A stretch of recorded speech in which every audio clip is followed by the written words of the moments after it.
देखो, पीडीपी और बीजेपी मुसेरे मुसेरे भाई हैं। कांग्रेस पार्टी का प्रिंसिपल स्टैंड ये है कि स्टेटहुड आ जाए।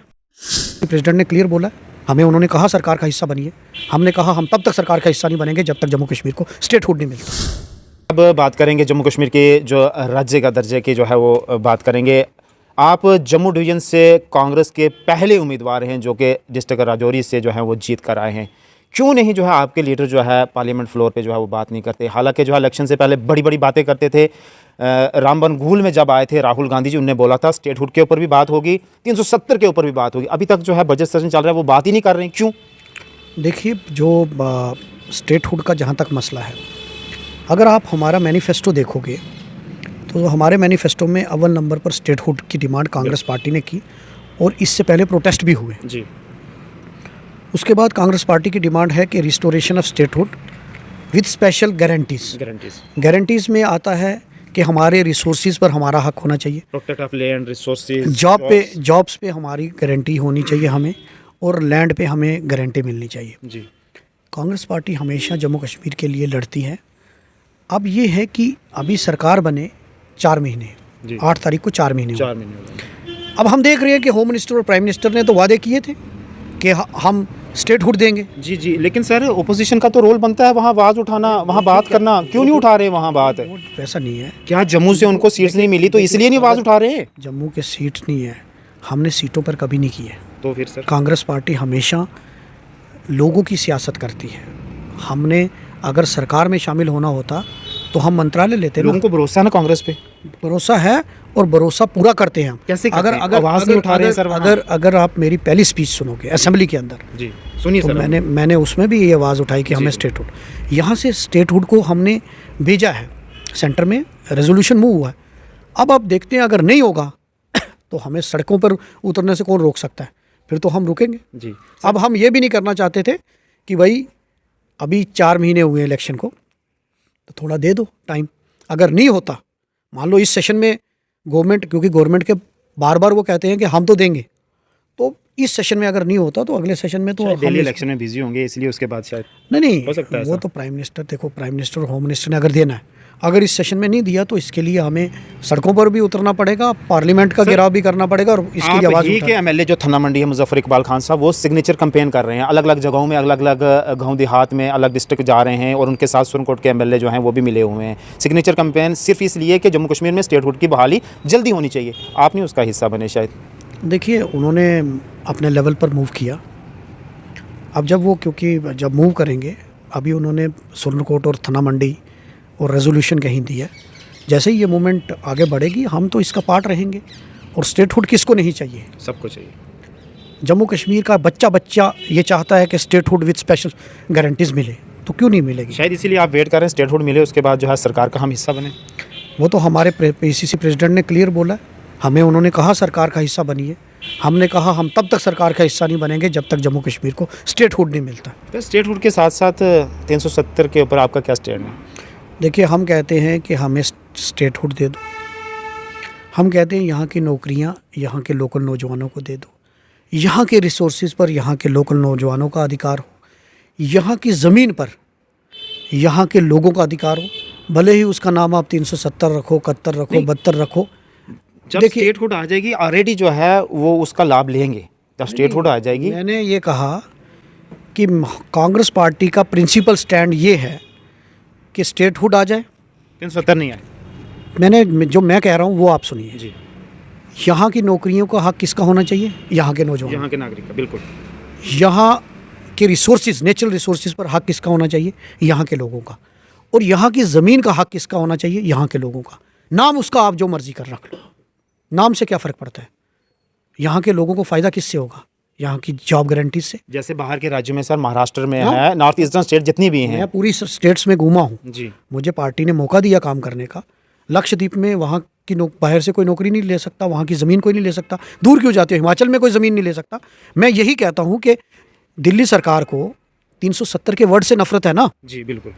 क्योंकि तभी उन्होंने रेजोल्यूशन कत्तर कर दे। मैं कहता हूँ 71 करो, 72 करो। अच्छा, अगर आपको 370 वर्ड से ही नफरत है तो हम वर्ड को ही हटा देते हैं, आप सिर्फ ये चीज़ें दे दो, उसका नाम कुछ और रख दो।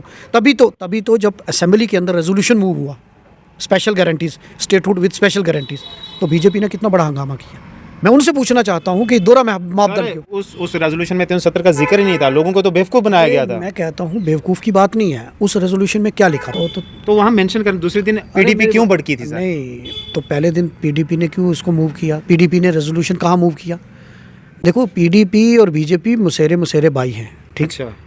मैं ये कहता हूँ कि 370 रखो, 71 रखो, हमें हमारी जॉब गारंटीज़ दे दो, हमें लैंड गारंटीज़ दे दो, और हमारे नेचुरल रिसोर्सेज पर हमारा हक। ठीक है सर, ठीक है। तो सर आपके कहने से मतलब आपको क्यों लगता है ऐसा कि वो इसलिए नहीं दे रहे होंगे क्योंकि सियासत ख़त्म हो जाएगी 370 के नाम पे? अरे उनको इस वर्ड से प्रॉब्लम है, तो हम कहते हैं हमें लोगों के बात करनी है, हम कहते हैं आप इसका नाम जो मर्जी रख दो। अच्छा, ठीक है। हमारे लोगों का भला होना चाहिए। अच्छा सर, मुझे ये बताइएगा कि कांग्रेस और एनसी के बीच कुछ गहमा गहमी चल रही है, ऐसा है?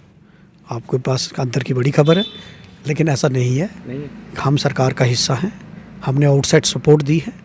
जब तक एनसी अपने प्रिंसिपल स्टैंड पे रहेगी, जब तक ये सरकार लोगों की बहबूदी के लिए काम करेगी, कांग्रेस उसका सपोर्ट करेगी। जी सर। लेकिन अगर अपने मुद्दे से भटकेगी तो हमें उसमें, जमहूरियत में हमें उसके खिलाफ भी बोलेंगे। मुद्दे से नहीं भटके, आपको नहीं लगता सर?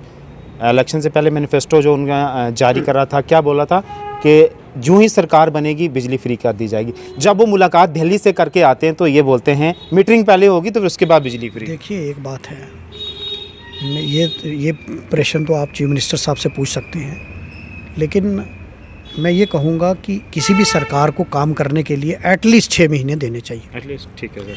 क्योंकि सरकार बनने के बाद बिज़नेस रूल बनते हैं, क्योंकि जम्मू कश्मीर के जो हालात, यूटी पहली बार ऐसा हुआ कि एलजी एडमिनिस्ट्रेशन से यूटी बनी है। जी बिल्कुल। तो कॉन्स्टिट्यूशन में प्रोविज़न क्या है क्या नहीं है, सरकार को थोड़ा सा काम, क्योंकि पहले दिन से आप तनकीद शुरू कर दोगे। जी।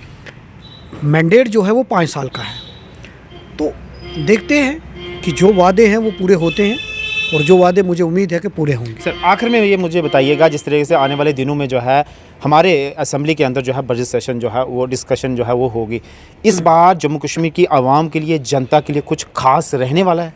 देखिए, जब भी असेंबली एक फोरम है जहां लोगों की आवाज़ उठाई जाती है, बिल्कुल, तो जनता की आवाज़, जो जनता के मुद्दे पिछले 10 साल से दबे हुए हैं, आज जनता को इलेक्टेड गवर्नमेंट होने के बाद, आपने देखा मैंने रिव्यू मीटिंग्स ली हैं। जी बिल्कुल, अलग अलग डिपार्टमेंट्स की ली हैं जी। वो इसी वजह से ली हैं कि लोगों की क्या दिक्कतें हैं, और उन दिक्कतों को हम असेंबली में उठा सकें। नौजवानों के लिए कुछ खास रहने वाला है इस बार? क्यों, नौजवानों की, अगर देखिए, नौजवानों के लिए सबसे बड़ा मुद्दा है बेरोज़गारी का। बेरोजगारी का।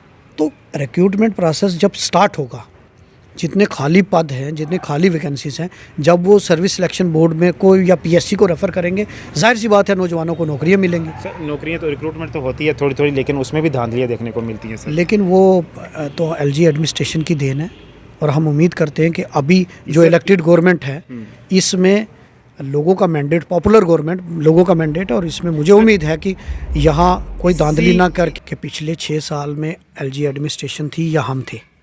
कौन था? एलजी प्रशासन। पीएचई का जो इंजीनियरिंग का स्कैम हुआ वो किस दौर में हुआ? सब इंस्पेक्टर के रिक्रूटमेंट में जो हुआ, किसके दौर में? जो हालिया में हुआ सर, अभी कौन सा? कांस्टेबल की रिक्रूटमेंट हुई थी। अरे अभी तो कोई, हमारे दौर में तो अभी कोई रिक्रूटमेंट हुई नहीं। क्यों नहीं सर? अभी पिछले महीने में जो हुई है। अरे मैंने अभी बोला, हमारा तो अभी एडवर्टाइजमेंट अभी निकली जी, ठीक, और वो भी डिपार्टमेंट किसके अंडर है? पुलिस डिपार्टमेंट किसके अंडर है? होम तो उनके है। हाँ, तो फिर हमारा क्या है? तो इसीलिए मैं कह रहा हूँ ना सर, अरे आवाज़ तो उठा सकते हैं ना आप। अरे आवाज़ जैसे ही, देखिए, जब भी रिक्रूटमेंट में कहीं भी होता है तो हम ब्लेम नहीं कर रहे, हम ये कह रहे हैं कि इससे पहले ये कोई भी अपॉइंटमेंट नहीं हुई, अगर कोई लिस्ट होती थी तो वो सीधा पेपर लीक हो जाता था। हर एक पेपर लीक हुआ। अब सरकार है, जो सरकार के डोमेन में है, उस पर कार्रवाई होगी, और लोगों को के ज़ख्मों पर जो मरहम लगाने का काम सरकार जरूर चले सर, बहुत शुक्रिया। तो जिस तरीके से इन्होंने हमारे साथ खुसूसी बातचीत की, और उम्मीद करते हैं कि आने वाले वक्त में जो बजट सेशन होगा जम्मू कश्मीर का, इसमें जो है नौजवानों के लिए और जम्मू कश्मीर की जनता के लिए कुछ खास होगा।